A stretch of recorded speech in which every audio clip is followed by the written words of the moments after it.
This is a series that's been completed and just recently as the final episode was released on June 9th, 2023. This is very biased for me, but the first original 3 FNAF games were my favorite lore-wise, as this was the part of the series that I felt resonated with me as a player the most. That was due to multiple reasons, but the 2 main ones were how the story was portrayed and the realism of it all. It's going to sound weird calling the lore of the FNAF series in the beginning realistic, since kids possessing giant robot animatronics hunting you down doesn't scream out possible in reality. However, it's the fact that a main part of the story centered around one main character who at that time was simply known as the Purple Guy. This mysterious figure who we saw taking the lives of the children that came to this restaurant and eventually, in order to hide the bodies, stuffed them within the animatronic suits, only to let those very same suits play in front of other children, unknowingly having fun in a place where tragedy struck beneath everyone's noses. Taking away all the supernatural elements for a second, just that premise alone is such a genius and unique take on horror that honestly will probably never be able to be done again to the same effect. With my favorite part of how this was all portrayed being the various different minigames from FNAF 2 and 3, showing us the lore through this admittedly childish looking 8-bit style experience, which only made me more invested when it was first released. As much as I adored these when they first came out, there's one simple problem: the fear factor. Although they did their job extremely effectively, in my opinion, the main issue with them is the fact that all they did was portray the horrific events going on without really trying to show a lot of detail. This was done on purpose for 2 main reasons that I could think of. For one, this was supposed to be a quote-unquote kids game, so Scott really couldn't show any graphic scenes, which is why he was limited to these stylized minigames. And the second main reason was simply due to lore. If everything was shown to the players, then many of these lore channels that made speculations about what was going on wouldn't really have that much to do, so creating these very open-ended minigames was most likely done for people to continue talking about them for quite a while.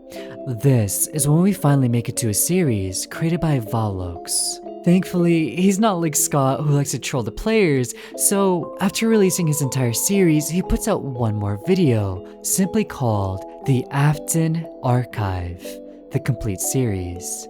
With the video not taking all the videos together for when they were released, but instead taking the videos for when they happened during the timeline, making understanding the series so much easier. So, after all of that, let us finally take a deep dive into this horrific recreation of the FNAF series. This is how to make Five Nights at Freddy's terrifying again. 1982, the Puppet Incident.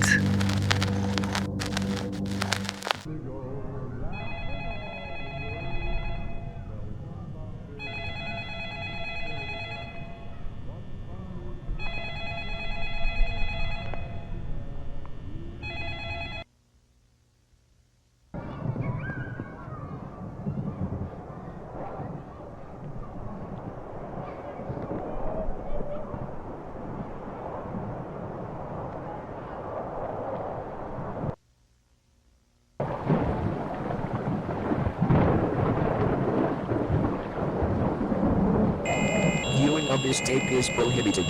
Discard it immediately. Viewing of this tape is prohibited. Discard it immediately. Viewing of this tape is prohibited. Discard it immediately.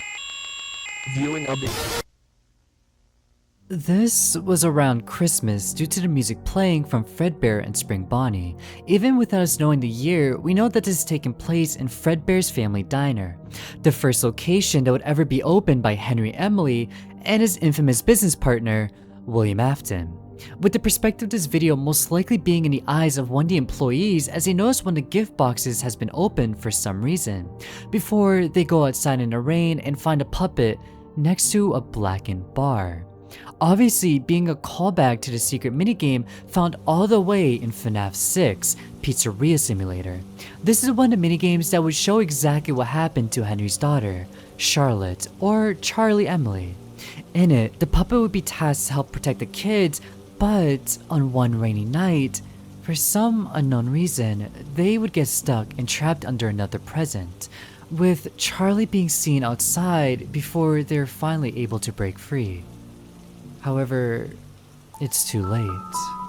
This was an animatronic specifically designed to protect children from danger, warning their parents if they ever got too close to the exit doors. When it saw a child outside stuck, probably scared trying to get back inside due to some mysterious figure coming out from behind them, the puppet leaves as well. But like I said, it's just an animatronic, not designed to handle being touched by the outside elements, especially not water.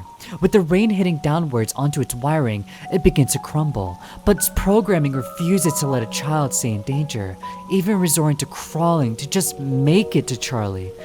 And when they do, they stop moving. Just like she did, laying together in that back alley, with this also being the moment where Charlie's soul possesses the puppet. It's small minigames like this that, like I said, made me really invested within the FNAF lore, as although it could be seen as simplistic, it was really effective towards the message going on. Going back to the video, on the timeline, this makes sense and already follows the FNAF lore faithfully, as Charlie would be the first victim taken by William. Since we're going to try to piece everything together within this one video, let's just assume that in this universe, that on December 25th, 1982, that is when the first victim would be taken, and when all the events that would soon follow began. 1985. The missing children.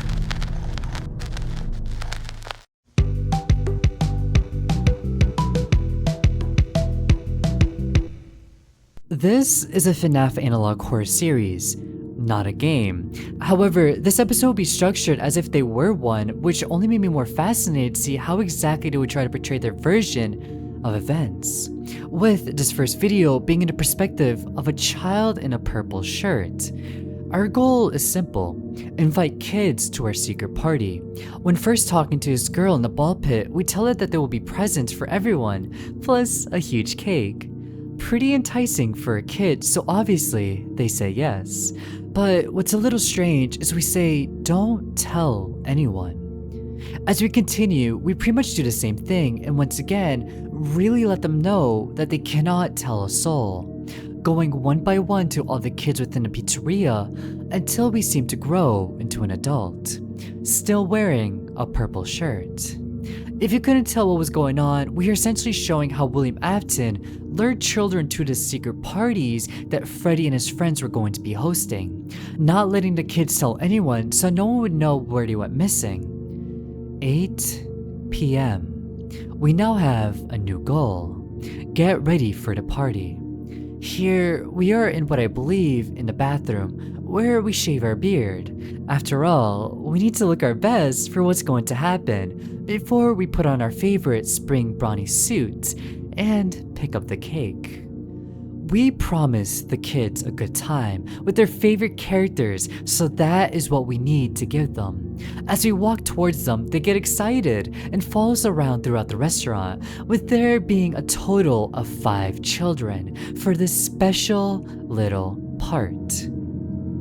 Turn off the lights.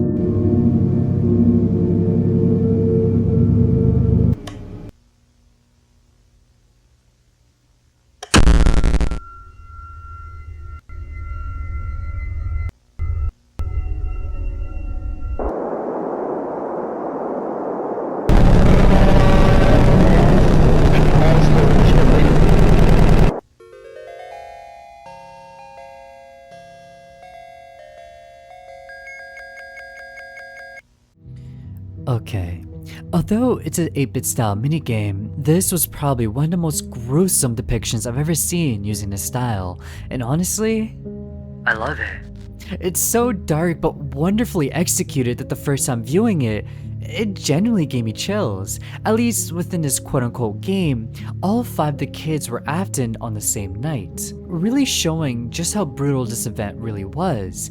If you cannot understand fully, these are 5 kids in a locked room, helpless and unable to get out as there's only one exit, which has someone obviously blocking it.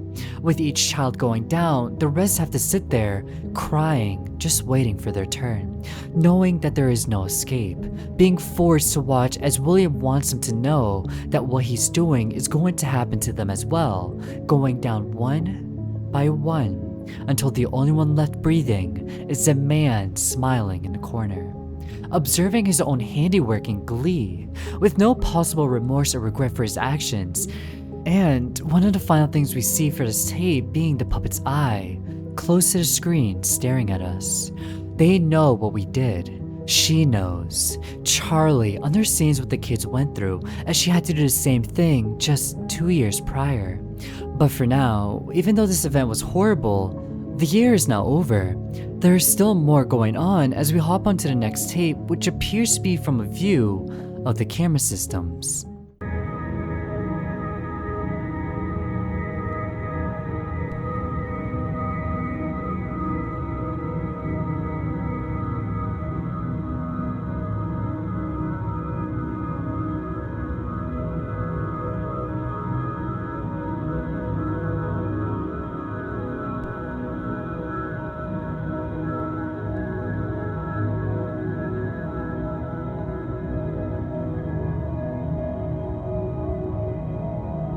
It's very short, but it seems to be the exact same situation of the previous scene we just witnessed, except with a lot less detail. A couple of important things to note though: the camera systems did see the children going to the back rooms, so there could be a couple of things that this means. Looking back to the original footage, something that I'll be doing quite a bit later on to piece things together since the descriptions are quite helpful, it states this to be used during the ongoing police investigation, with the previous 2 missing children incident being increased to 5, excluding Charlie. This is weird, but something of note is in the complete series that we're currently watching, it does say in the description, and this is extremely important to remember for later on, quote, "Keep in mind some events and episodes were retconned once the series gained popularity, so they have been rearranged to fit the puzzle," end quote. Although the older descriptions could be very useful, they won't always be accurate.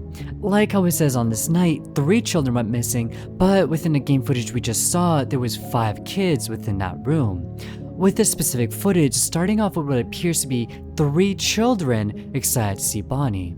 A lot of times the minigames aren't meant to be taken literal, as they're just meant to show what happened overall, such as that scene trying to say that there were 5 kids in total taken. My perspective of what happened during this time period was that there was actually 3 kids taken on that night, and at the same time, this was still footage used by the police to try to piece things together. Which a pretty creative and honestly cool take on showing how William Afton's personality is like, is the way his actions are portrayed within this short section. We could really see his ego on full display here, as he doesn't rush, nor does he seem to panic. Rather, he is a calm and collected individual who is extremely egotistical, with how they portray this perfectly being the way he waits for all the kids to enter the room first, then looks up towards the camera. He is knowing it's recording, almost smiling before entering, as if he's trying to say, "Try to catch me if you can," before the names of the children are shown. Notice the timing of the names though. Susie and Fritz having their own place before Gabriel, Jeremy, and Cassidy are shown. Expresses when each child was taken, with Susie and Fritz most likely being taken when they were all alone on different nights, while Gabriel, Jeremy, and Cassidy were all taken together, most likely those 3 being who we just saw on that camera, before only Cassidy's name is left. We then move on to what is my favorite scene within this entire series, and what even led me to make this video.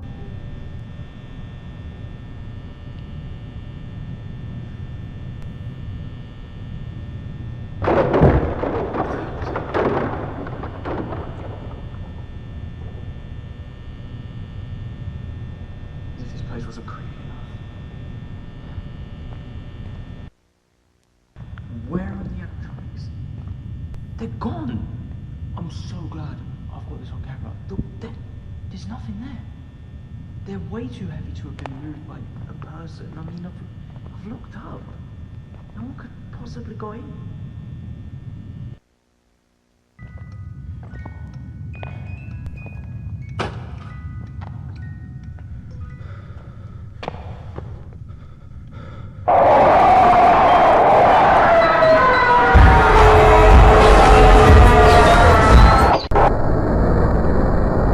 This is such a powerful scene that the 8-bit minigames just could not recreate.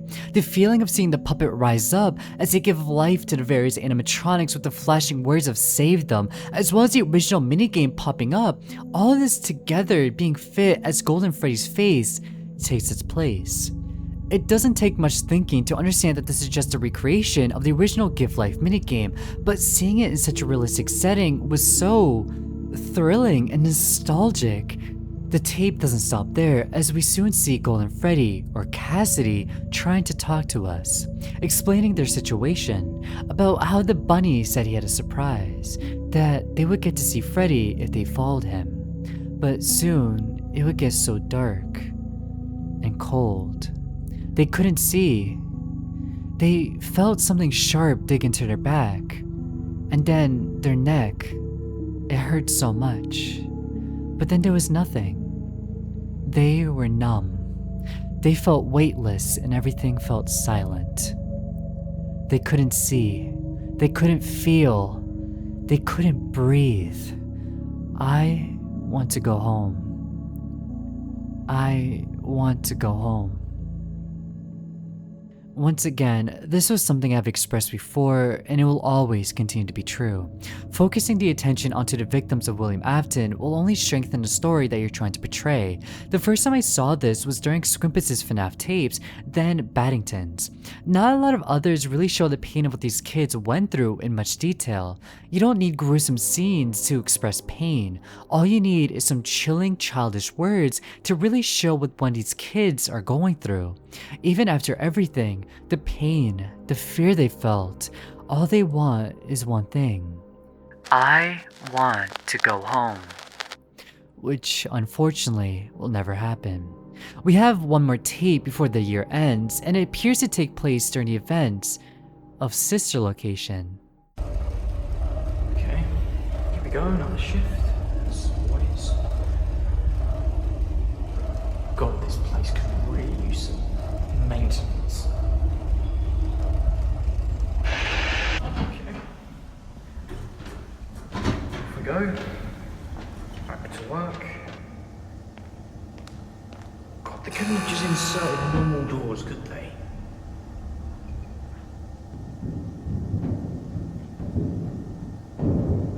Motion trigger. Entryway vent.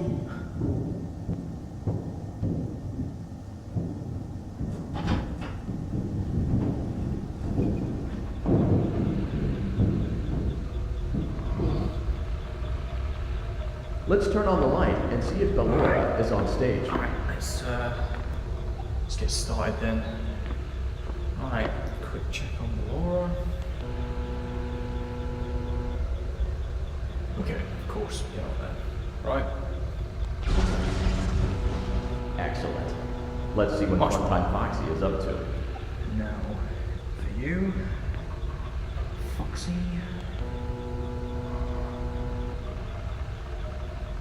Right? Oh, come on.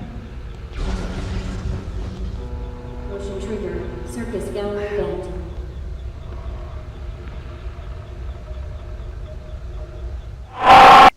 It's very quick, but we see Funtime Foxy coming out of the vent. Sister Location is one of the most confusing parts of the FNAF timeline to me, since it's very weird on when exactly it took place, but it's still important to note when our timeline happened to relate it to this specific tape, since when we play Sister Location, we are Michael Afton, the son of William Afton. So since it's taking place in the year 1985, there are two possibilities I could think of. One, we are for some reason looking at this in the view of someone else, since at the end we see Funtime Foxy coming out of the vent and seemingly going to attack whoever was down there. Whether it was someone William hired or an engineer whoever made this place, who knows? With the second possibility being his own son, but I don't believe that this isn't a view on Michael Afton specifically due to his one event alone. The description of the original video says, quote, "One of the maintenance shifts I had to perform below ground. In the original game, Michael was actually ordered by his own father to go down to the underground facility to find his sister. But whoever is down here is simply here to check on the state of the animatronics and probably nothing more. At least from the dialogue that we hear from them, which only points, like I said, to them being just an extra disposable character that probably never made it back to the surface. Courtesy of Funtime Foxy." 1987. The Grand Reopening. Hello, new employee. Welcome to our crew at the all-new establishment, Freddy Fazbear's Jr. This tape is to prepare you for our grand reopening next week.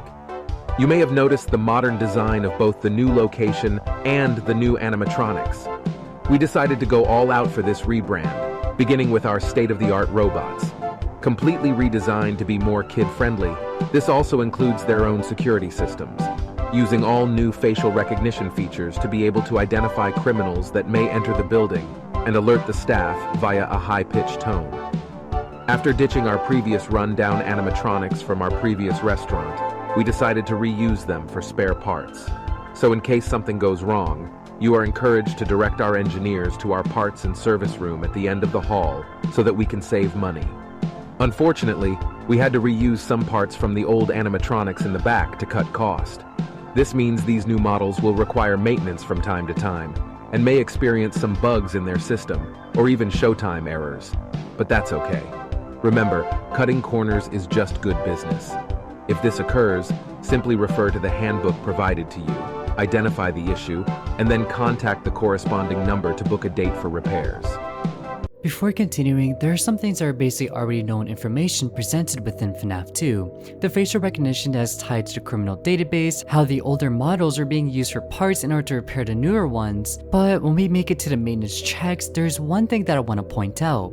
So the first 4 are relatively normal, but the 5th one seems to be so out of place. With new animatronics having errors, mostly due to the restaurant cutting corners to save costs, why would they ever need to put in work to get to the public's positive side after certain controversies? That aside, the children marker is, at least from what I believe, in order to make sure the animatronics don't act hostile towards the customers, specifically children, since this would be after the events of a certain bite. With the company trying to make sure that this grand reopening goes well, they're trying to imply to the staff that, hey, please keep an extra eye on the children so they don't get too close to the animatronics. Let's just move on and forget any past misdeeds. Along with a rebrand comes a new start, a new beginning.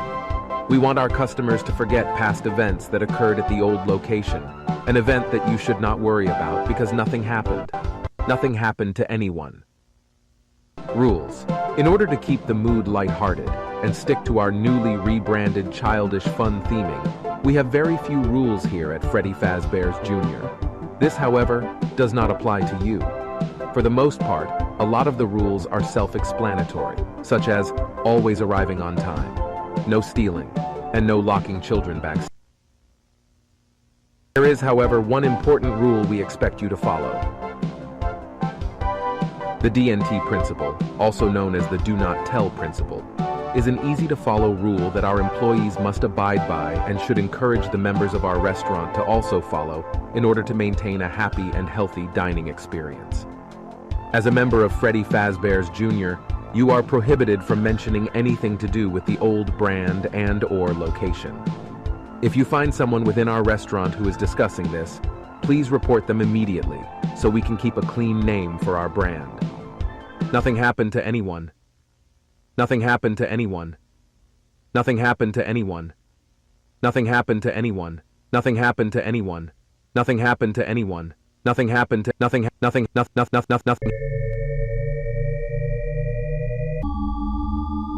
Training tape completed. Good luck out there. You're now the new face of Freddy Fazbear's Jr.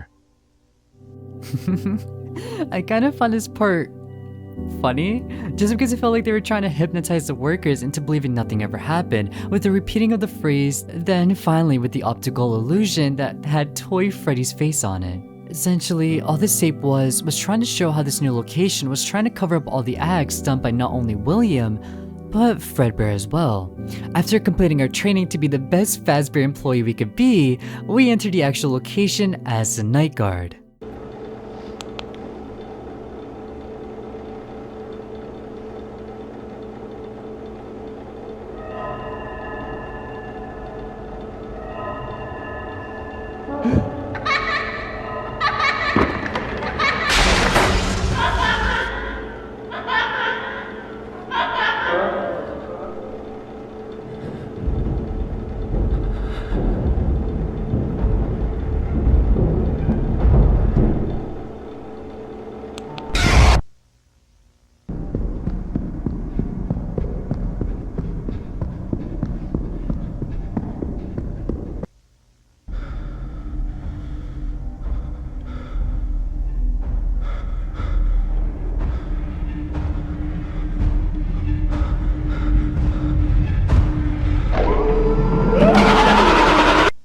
So, within the original video's description, that specific night guard was one of 3 that went missing during their shift.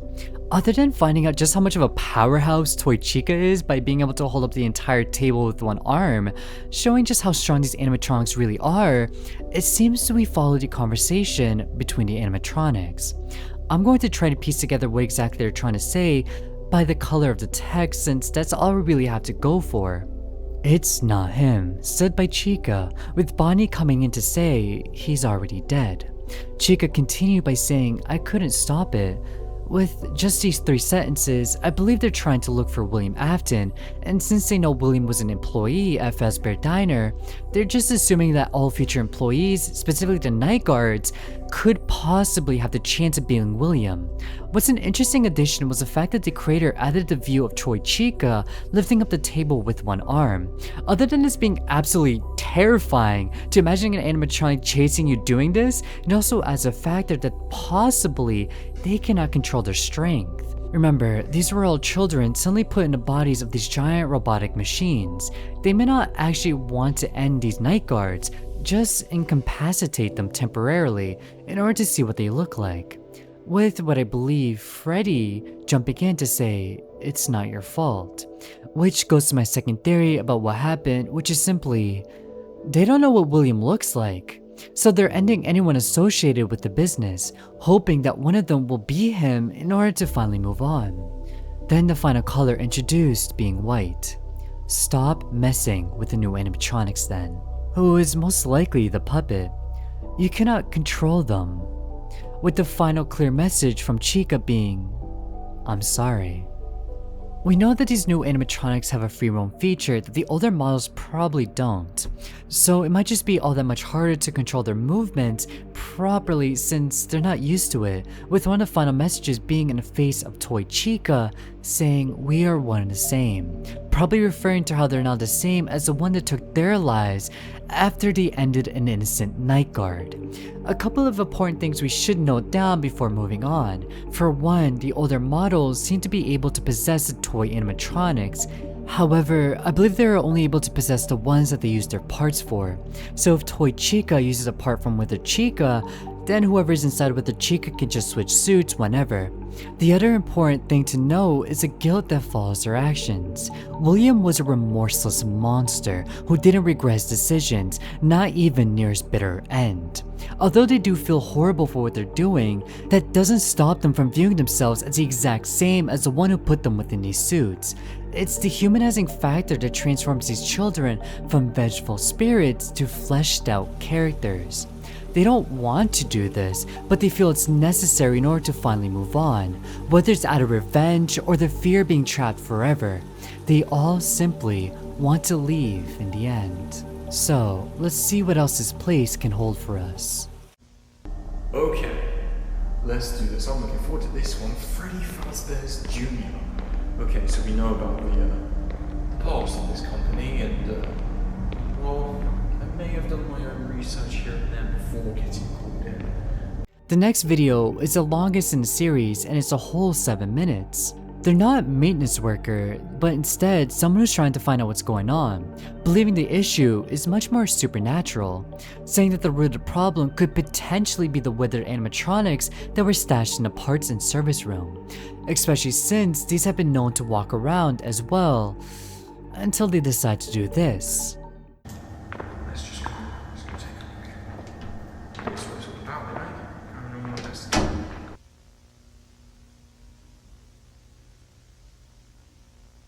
It's him, pops up on screen when he enters the room before pulling out a spirit box to communicate with whatever spirits may be here. The ghost of the text isn't a clear white, nor is it a clear brown, but I believe it might be either a mixture of colors showing that the animatronics all collectively believe this guy could be William Afton, or the puppet specifically telling them that he's William. He then says he's not here to hurt anyone, and just wants to talk. What's interesting is they don't communicate with the spirit box he brought, but just with their normal voice boxes. Hello? Okay, forgive me. I was expecting it, but it wasn't. Just. Sorry. Forgive me. What is your name? Can you answer me that? Gabriel. Gabriel? Okay, that was pretty clear. This must be strong. This is. Is there anyone else in here with you? Or with us? Okay. You know, perhaps in this room? Yes. Okay. They listen. I'll take it. So, do you talk through the voice box? The animatronic voice box? Yes. Okay. Alright, this is new. I guess this thing isn't really required, I guess, sorry. So, the other animatronics, are they also able to communicate? I'm not here to hurt you, Gabriel. You have to talk to me. People's lives are on the line, and people are getting hurt. You have to talk to me. Have you been messing with the animatronics currently on the stage? Friends. Friends? Them? The new ones? They all friends? They help us. Help you? Do what, Gabriel? More eyes. More eyes. Okay. Like protecting other kids? If you are who I believe you to be? Revenge. I mean, revenge against who? Your killer, I assume. You are the one from all the reports. People know that you unfortunately passed away to some unknown person. Doesn't really matter here. I just need to know why attack the guard? Why attack the security? Bunny. Bunny? This bunny? Here? No. Yellow. I don't see a yellow bunny here. I'm sorry. Okay. I'll look around. I'm here for a while. If I find a yellow bunny, I will let you know. Is that okay? Is that alright with you? Badge. Badge. You are with him. With who, Gabriel? I'm alone. I swear. Honestly, I always work alone. It's kind of my thing. Him. Who is him, Gabriel? I'm here alone. Me.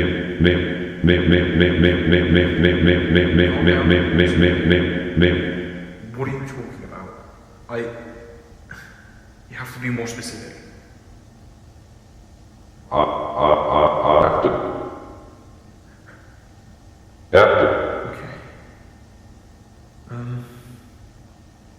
personal question to me. Do you know my brother? Badge? Yes, badge. It's a name tag. But why would you?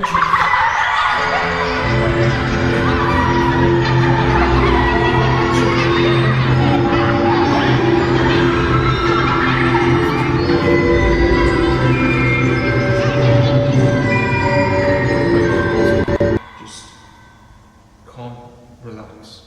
I want to help you, okay? Please.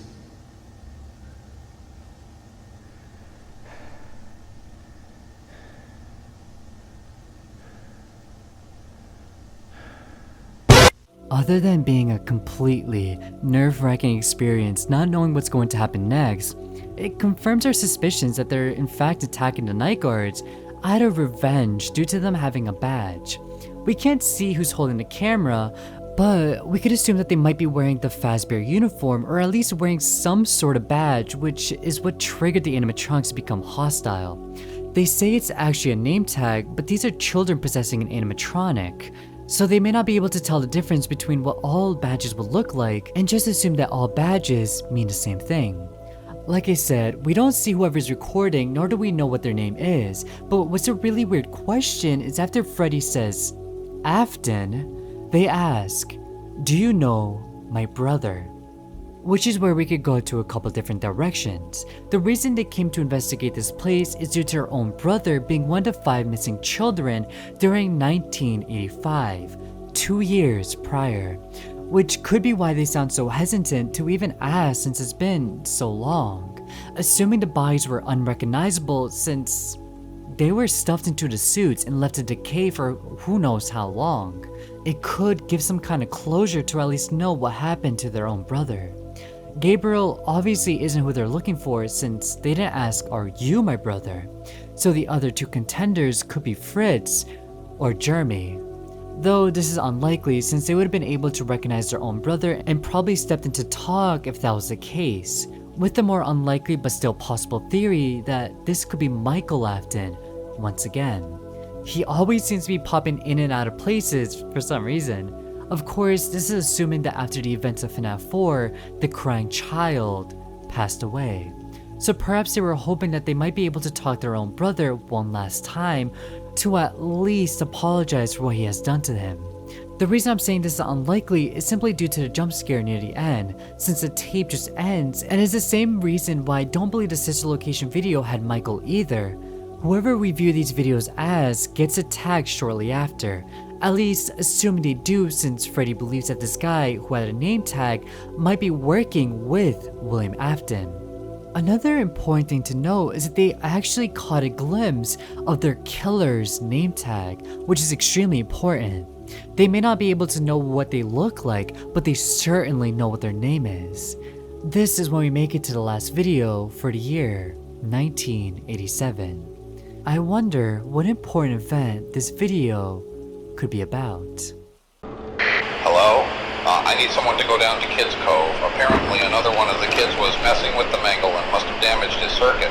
Oh, really? Another surprise. It's almost like I told you there's something wrong with these things. I don't expect you to do much, just look busy. Give it a look to make sure it's not about to explode or something. Are you serious? We just had that stupid thing checked? This is ridiculous. Forced into working 5 nights, threats made if I don't comply, run down animatronics that can't sit still for 2 minutes. I'm surprised it took another murder to finally run this place into the ground. Hang on. It's you that never read the small print within the contract. Just do as I've asked. Fine. But after this, I just want to sit here until my shift is over and this place is shut down for good. Sounds good to me. Have fun.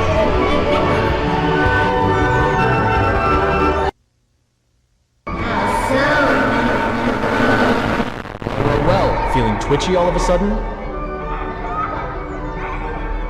Let's just get this over with.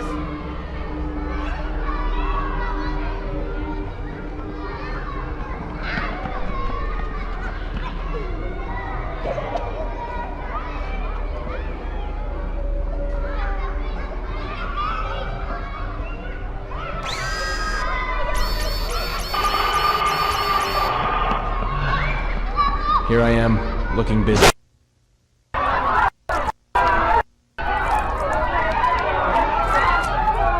In this timeline at least, I believe that this was Jeremy working the day shift and unfortunately was told to see what's going on with Mangle, since they wouldn't want one of the kids to get hurt.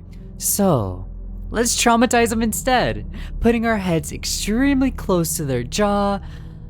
And the sound design during this part was just chilling. From children laughing to a brief silence and then people screaming, it's horrifying. Obviously, with the new racking controversies from a night guard found dead within a restaurant, and now this, the place would be closed down for good. At least, for now. 1993 to 1994. A new redemption.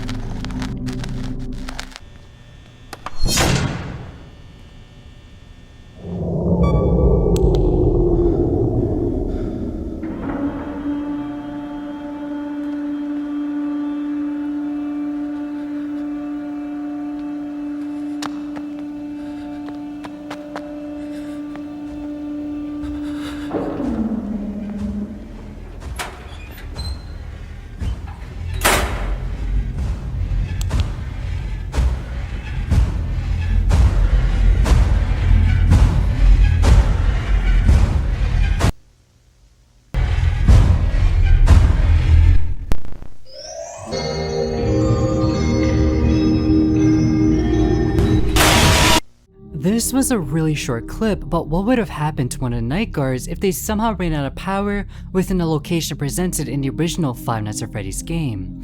It's short, but not really lore significant. It's creepy and really well designed, but like I said, just seemed to be made just for shock value more than anything else. So let's move on to the next year.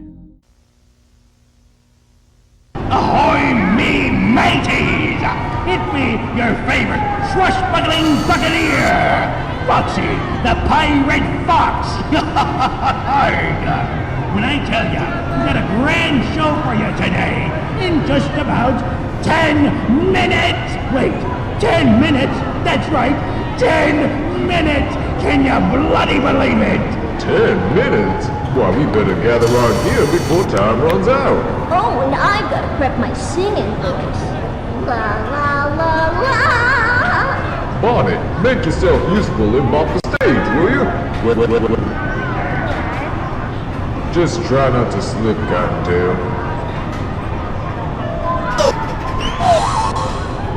Hey! Will you let him around? Anyway, you scallywags, just be here and here. If you've seen the Squimpus McGrimpus or Battington tapes, you probably recognize the audio. This appears to be more of a recreation of that section more than anything else, with the only thing here presented being why Foxy would have been put in the out of order due to its excessive mechanical failures and twitching on set.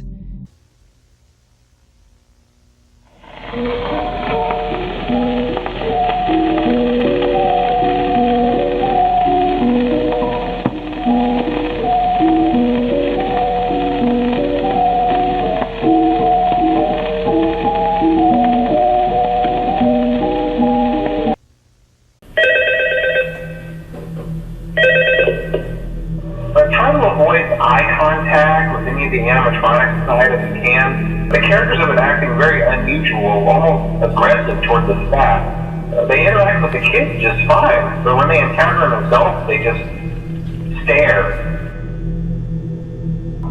Someone used one of the suits. We had a spare in the back, a yellow one. Someone used it. Now none of them are acting right. We've had to close down Pirates Cove, at least for the time being. The Foxy animatronic is to remain out of order. The endoskeleton is just way too twitchy. We've tried completely replacing parts, and I mean, the problem still persists. I'm not really too sure what more we can do. And I mean, considering the incident that happened in 87, it's best that we, keep them away until we can safely perform repairs. The company is extremely scared, and for good reason. One more incident and the whole business will basically have to shut down forever. With Foxy being so closely shaped like Mangle, the idea that the bite of 87 could be repeated has caused him to be put out of order, most likely indefinitely, due to him just not being able to be repaired at all, no matter how much effort was put into it. With the earlier part of the video being about the phone guy talking about previous events. Don't worry, Fritz. I know what it's like. Trapped in a box. Forgotten. I have been here for a very long time. The text here is white and in the perspective of the puppet. Not sure where they would be in this location, but probably somewhere. I'm sorry on their behalf.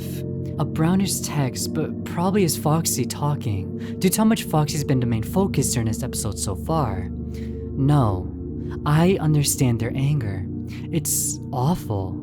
You were just trying to help. I remember. They laughed at me, told me I was too young to play with them. I told them my daddy owns a building. They continued to push me. They locked me outside in the rain for a joke. No one could hear me over their laughs and loud music.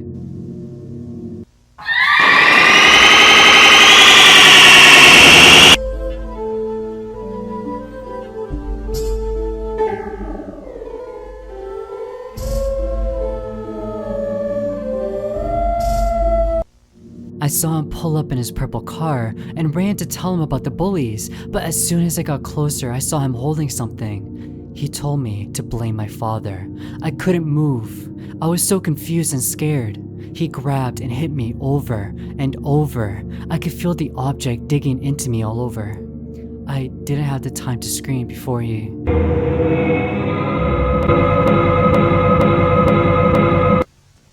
I went numb eventually. I was laying alone in a storm, but not for long.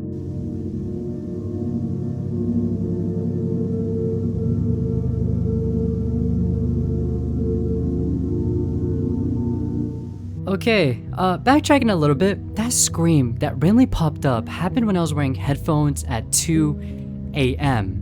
I don't think I've ever had something affect me so vividly as that one scream before.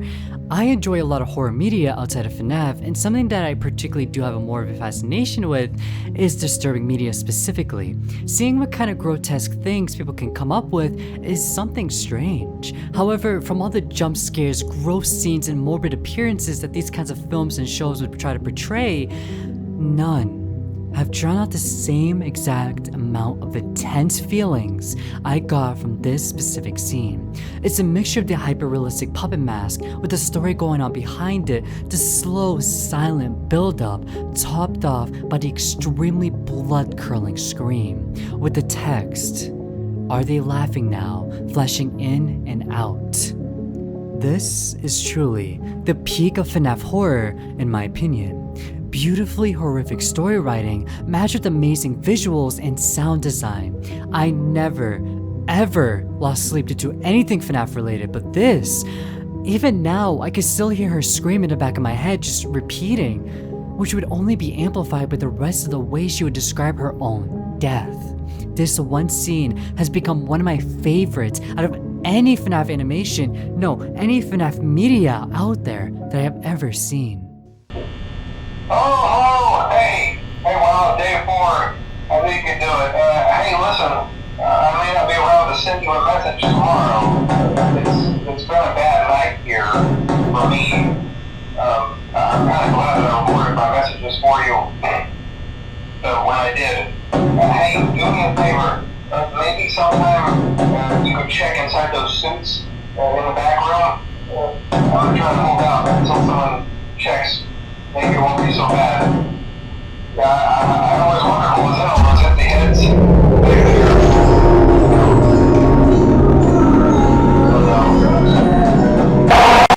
This next video seems to be the creator's interpretation about what happened to the phone guy, as the power goes out, and instead of one of the 4 main animatronics being responsible for the death, Golden Freddy specifically is the one who attacks them. Continuing forward leads to someone grieving for the phone guy. Okay.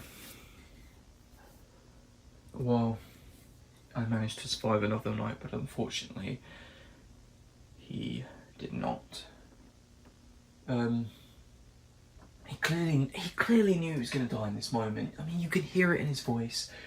So the question I need to find out is, why was he so desperate to leave a message for me of all people? In his last moments, he has family at home, and yet he chooses this for another employee. It just doesn't add up, as everything doesn't in this place.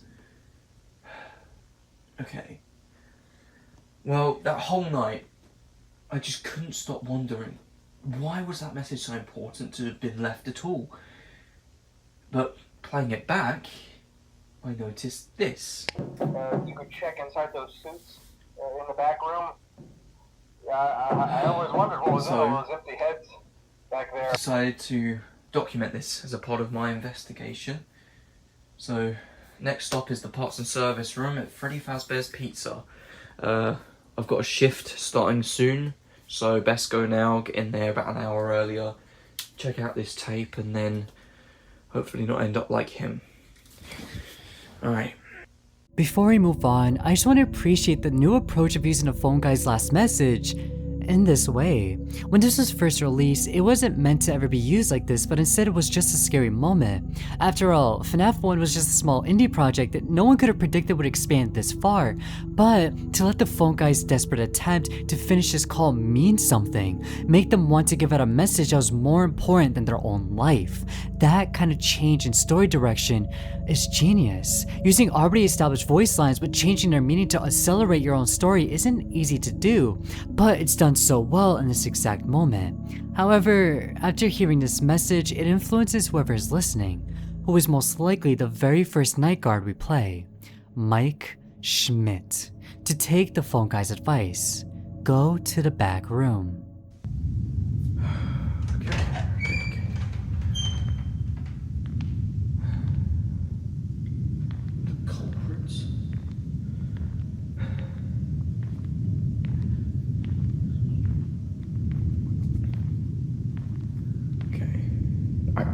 The back room. Parts and service just over here.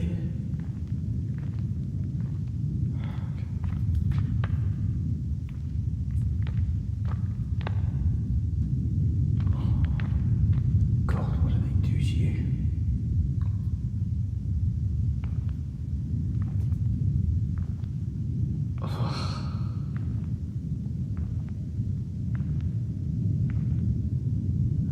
Let's just get that tape.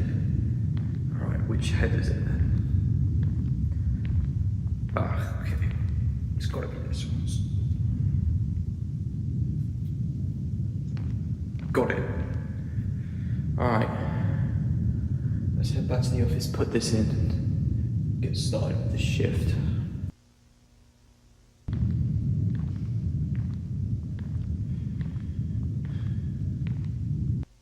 In the back was probably the phone guy stuffed within Freddy's suit due to his very grotesque appearance, though it is weird that no one seemed to deal with its new internal issues. Looking for whatever he was talking about in his message leads to just a singular tape. So, what was so important within this tape?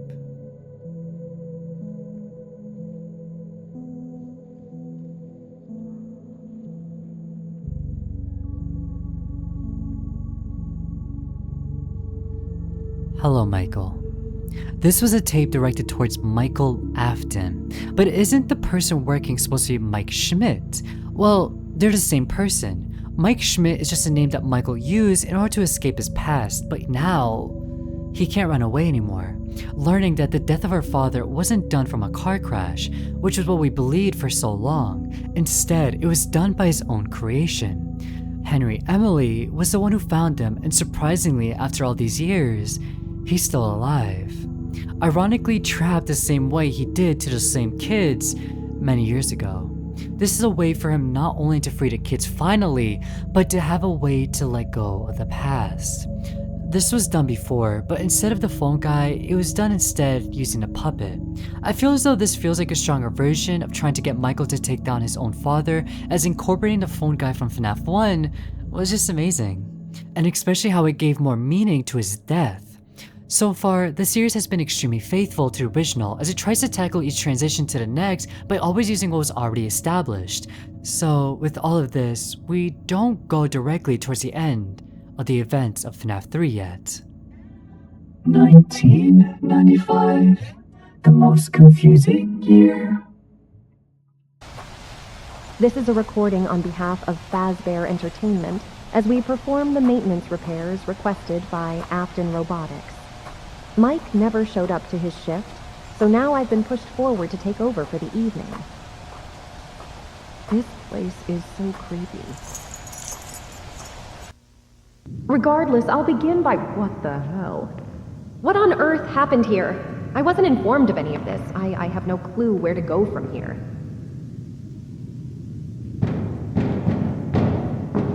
Hello? You're not supposed to be here, sir. Come out now. I'm calling the police. And you're being charged for the damage done to Fazbear property. Oh, I wouldn't do that. I mean, I'm performing a good deed after all. William, but why? It's your own work. Say something.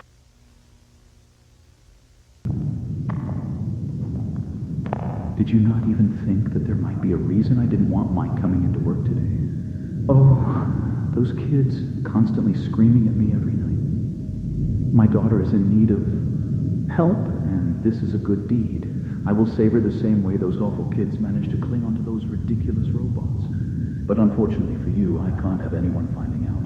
Especially not him. So, for what it's worth, I'm sorry. Good night.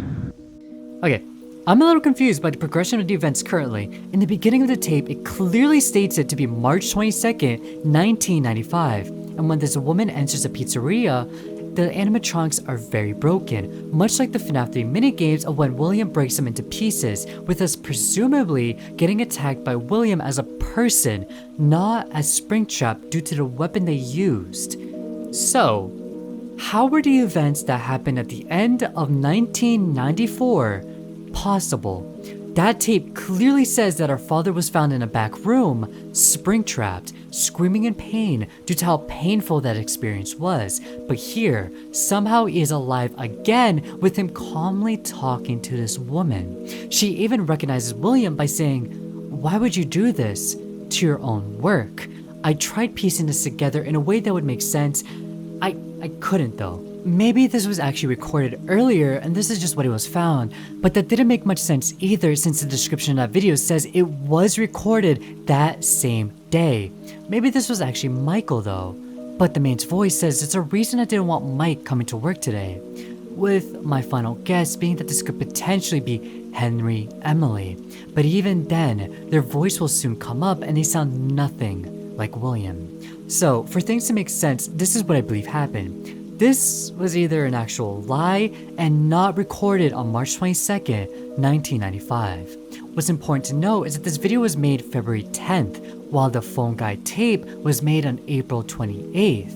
Like the description states, some events and episodes were retconned once the series gained popularity, so they would have been rearranged to fit the puzzle. For the rest of what's going on within the tapes, it makes sense for why it's here. The creator probably just didn't want to cut this episode in half, which is why it stays here, but that doesn't make sense since they do that for a future upload. I'll bring it up later again. That was just my initial guess on things, and maybe I'm just overthinking, but to me, unless the phone guy can predict the future, the only way for this original tape and this second tape to exist is only if the first one was actually found later on. Though when, this would still get messy, which is when the strongest piece of evidence of this actually happening in the future is presented. Henry. Goodbye, William. Henry, I swear to God. I swear to God. You will not send me to hell. I will become your hell if you do not open this door. Henry, I swear to God. I swear to God.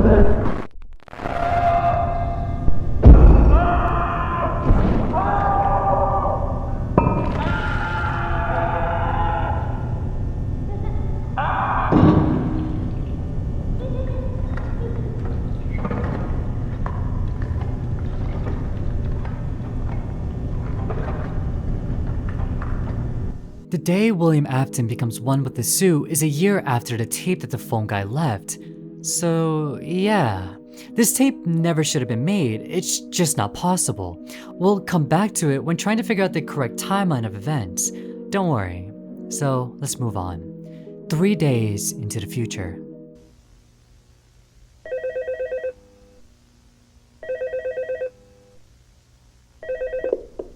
Hello. I wanted to record a quick message for you. My name is Henry Emily. I worked with your father. Just wanted to inform you that William has been missing for 2 days now.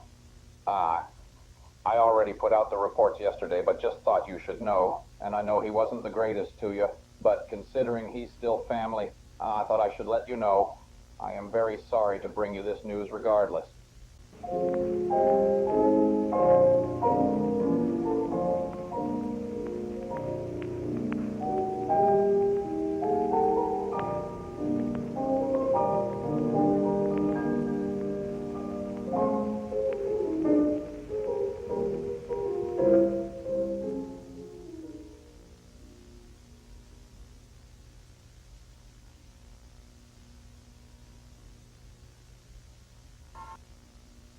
With the end of this tape having a very short frame of Golden Freddy saying, "You do not deserve the luxury of death. I will make sure of that." I wonder what kind of thing that entails. Almost as if it would be like an ultimate custom night after death. The next video starts off with a computer notepad telling us the date is November 17th, 1995.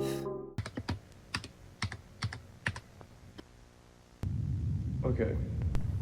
This video is on behalf of Fazbear Entertainment. It's requested by Afton Robotics that we record this session. As you can see, the pizzeria is completely just empty. I mean, we've been having to take it apart over the past few days. We've had a big team working on it. The last thing we've been doing is checking the animatronics, seeing if there's anything that can be salvaged, then chucking the rest, really. Bonnie and Chica have been done. Apparently, Chica... I know his face. I have seen everything. Foxy has been sent off to another company due to the limited time, and tonight I'm going to be... Well, I say tonight, it's 5:29. But I'm going to be working on Freddy Fazbear. Okay. Right. Okay. I'm just going to set up the camera, and we'll get started.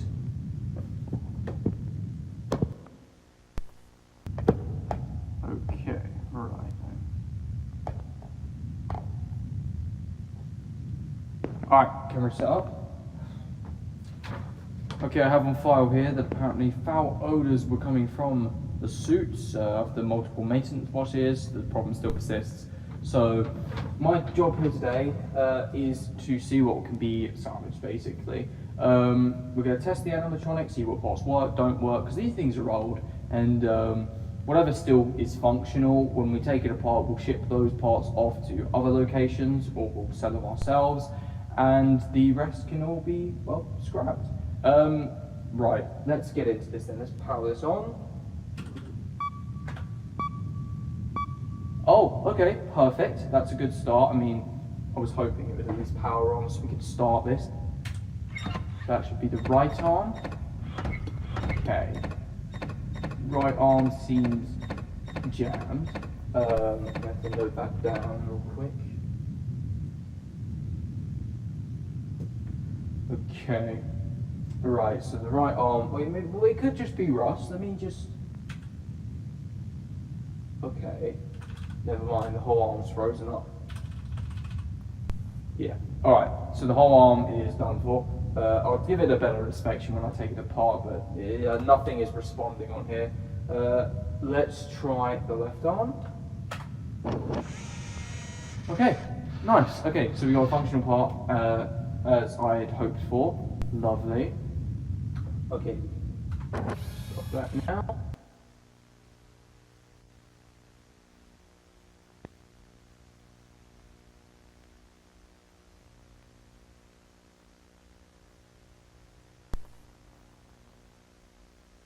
So start back up at the head, and we'll move the ears.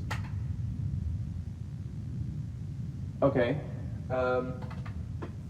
idle the idle mechanism for the ears is not responding. And I mean, maybe it's wired wrong because the eyes have moved. So wait, what if I go and move the eyes manually? Nothing. Okay. So the eyes don't work. So they must just be loose. They must have rolled to the side or something. I don't know this. Creepy. I don't know what's happening. Okay, right. Let me just.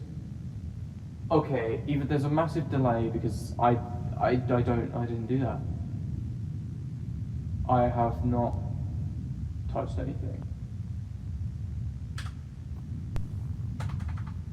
I mean, the whole software is frozen up. That's not creepy at all. Okay, right. I can't power it off. I'll just wait till morning and hopefully we can get more people in here because I don't know what to do in this sort of situation. That was not told to me. Okay. Right, now I'm back. I can't see where I'm going. My torch. Let me get the camera real quick. Okay. Right, there we go. And Now, this was another example of the story being retconned and tweaked a little bit. How could he be decommissioning Freddy if William just recently broke all the animatronics apart? Well, it was stated in the description of the complete series. It says, Afton attempts to dismantle the animatronics and gets spring-locked after setting the spirits free. But the company repairs the damages, and William holds onto life in the spring trap, preventing the spirits from moving on and finding peace. With probably the most important aspect to this specific video being the fact that it was actually the first episode created for the series. In my opinion, it was probably the weakest, and we do very clearly see improvement as time progresses. But it is cool to see how they try to incorporate their early works instead of trying to completely rip them away from the series entirely, like most artists would try to do. As they're trying to check out Freddy, the power goes out and the animatronic goes missing. Nah, this is a joke. This is a joke. What is this? Where's he gone? It's not fallen off or anything? No, I'm going. I'm leaving. What is this? This is horrible. Okay, I'm going. I'm going. Okay. This is awful.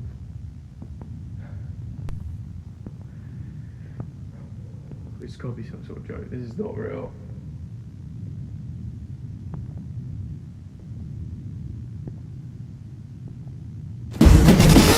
We then get a conversation of Cassidy, the one possessing Golden Freddy, and condemning William into purgatory, with William asking who they are before we hear little girl's laughter, almost as if she's trying to taunt him. So far, the series has been quite comprehensive and easy to digest, not really having anything that was confusing, but the whole 1995 year seemed to just not fit in properly. More on this later. Now, here we are, the final year.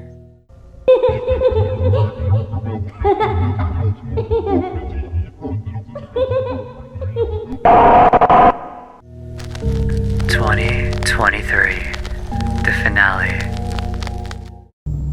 It's not over until I say so, Michael. I always come back.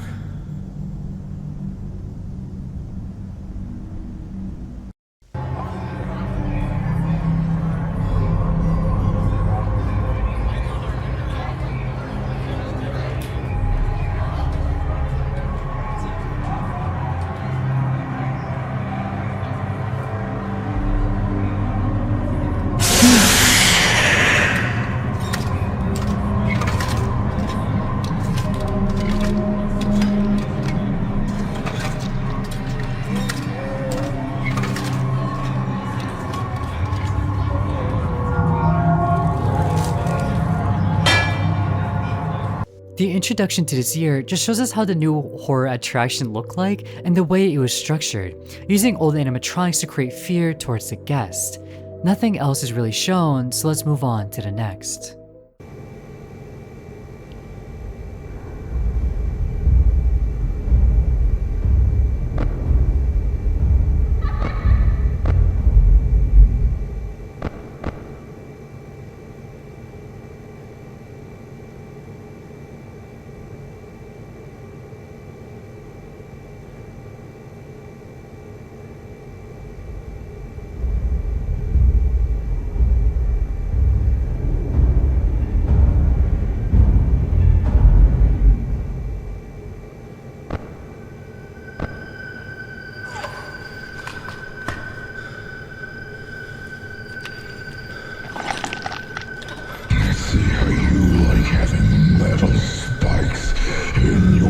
flesh and bone.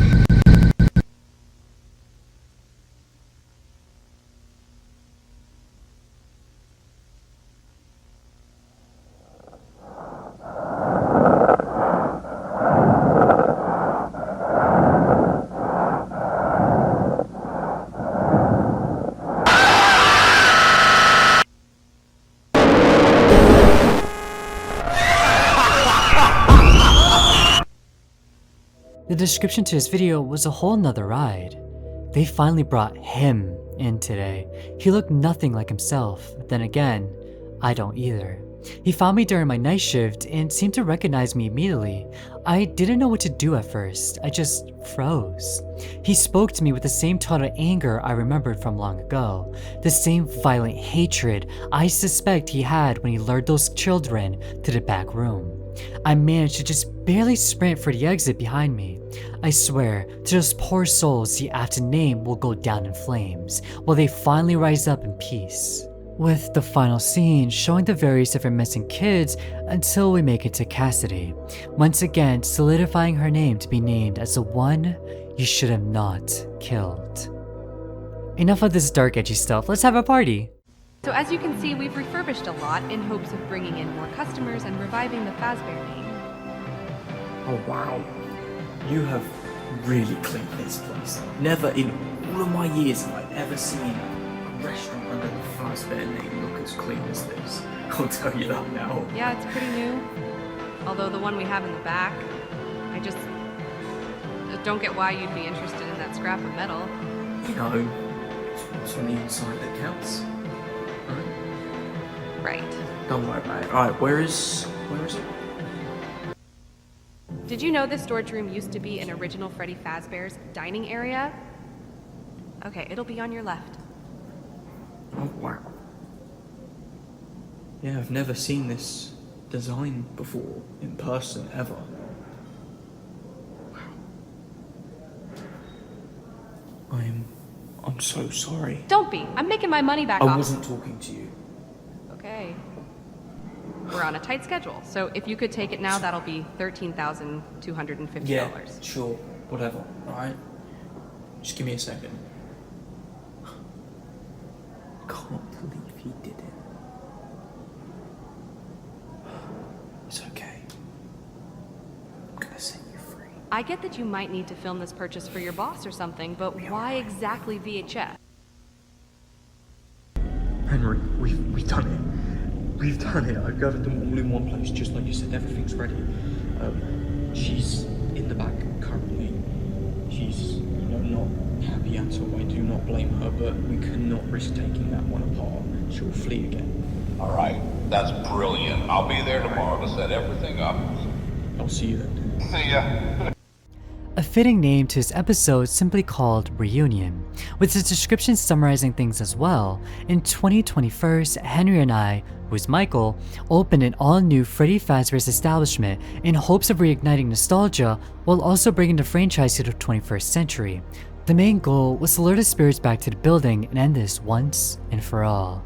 But unfortunately, the restaurant didn't see many customers due to the awful history time behind the name, essentially bringing Pizzeria Simulator into the mix. Seeing how Michael talks to the animatronics is so unsettling. The way he tries to talk in a soft-spoken manner, understanding that these are all just children who his own father took the lives of. This is his way of redeeming himself, a way to set them free, all of them free from the past.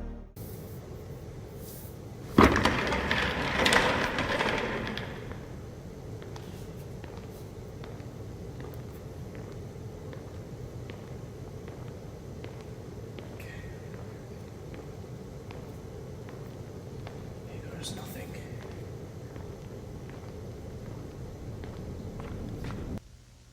I'm gonna have to bring this pipe right here.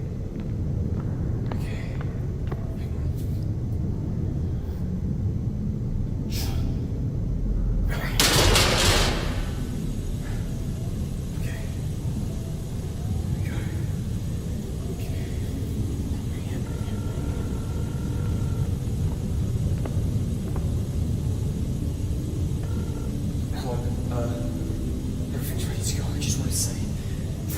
everything.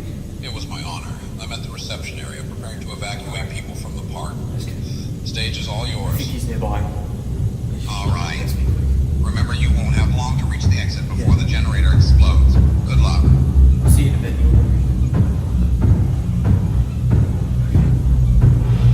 If it isn't Michael Afton. You're not my dad. After all you've done, not just me, but those children. You're a monster. That's all you've ever been. Maybe even just as much as I am.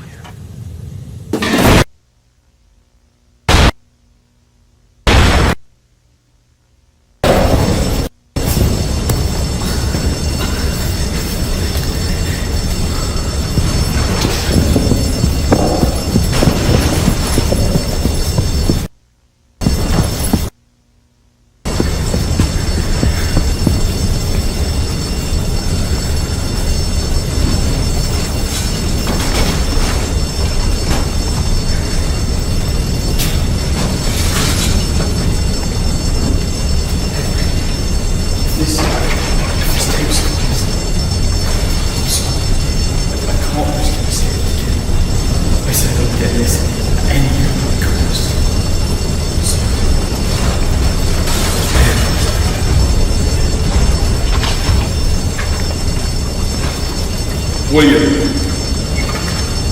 I've been trapped here for 30 years. Now it's your turn. You're just like all the rest. A weakling. You live in agony.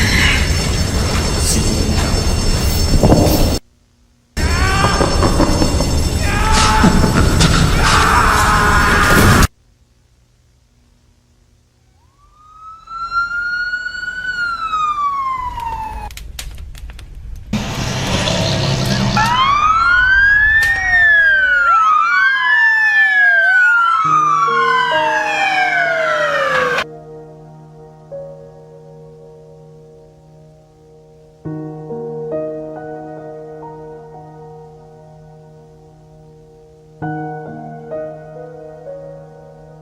Unlike the games, this is the end. William doesn't survive the fire, as we finally see the animatronics set free.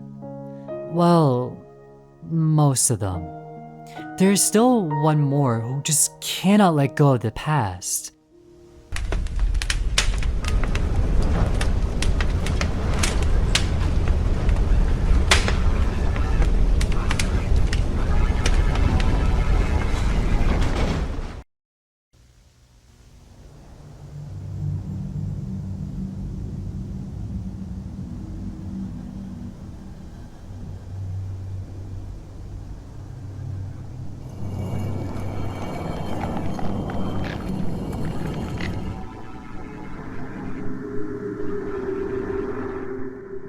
This was a talk between the puppet and Fredbear, Charlie and Cassidy. One just wants to move on and rest, while the other wants revenge. No, something worse than revenge. They want to give William pain. Charlie doesn't see things the same way and is trying to convince her to let things go, be set free of her past. It isn't worth the pain. This will probably be their only chance to be set to rest and not stuck with these machines. She doesn't want to listen. Although it hurts, she's giving William so much worse. Cassidy was one of the kids who locked Charlie outside the restaurant, feeling an enormous amount of guilt for the pain they made her suffer through, even possibly believing that she's irredeemable and doesn't deserve to be set free. Once again, Charlie says, let go. Until we see the spirit finally leave, ending the Afton archives and the pain William inflicted onto others.